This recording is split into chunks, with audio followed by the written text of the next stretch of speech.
This earmarks the first community-based project for the Te Waihou program, restoration project here at the Waihou, and we've been fortunate enough to get an amazing amount of support from the community come up today to show their support for our taiao. So this project came about as part of the Jobs for Nature scheme, and so that scheme was really born out of COVID, and it was a way of re-employing or employing our whānau who had been affected through COVID.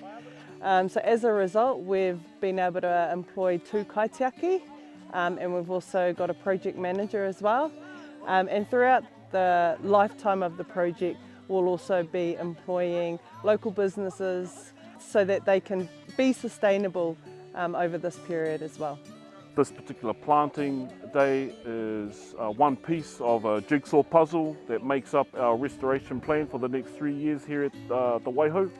The project also looks at increasing our biodiversity along the awa, and so that includes pest control. At this stage we have deployed 15 DOC200s, 2 DOC250s and a number of possum traps along the awa.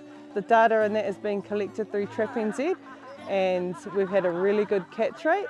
It's kind of a catch-22, so it could be good, not so good as well, because we don't really want to be catching pests.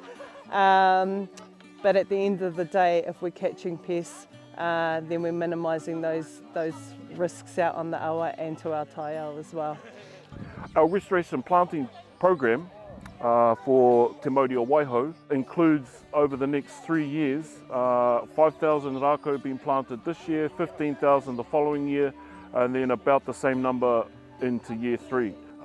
We've had amazing guidance from Uncle Will Stevens from Whakaratamaiti Marae, and he gave us a great demonstration on how to correctly plant a rākau up here on this hill, given the sloping nature of the terrain.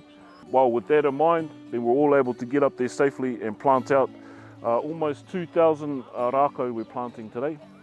For me, the best thing that's going to come out of this is my grandchildren's grandchildren are going to benefit from all this. Maybe not my children, but their children and their children's children after that. So it's definitely a beautiful project, and hey, we're out in the taiao, out in the elements. It's awesome.